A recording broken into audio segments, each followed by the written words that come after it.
Hello, in front of me I've got Ulefone Armor 17 Pro. In this video I'll show you how to use reversed wireless charging.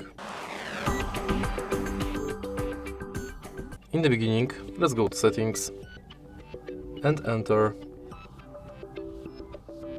wireless charging.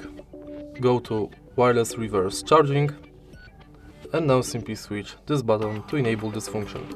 Tap OK and now put your phone on the screen and on the back of this phone put the other phone. As you can see, the other phone is now charging. Of course, make sure that the other phone does have wireless charging function.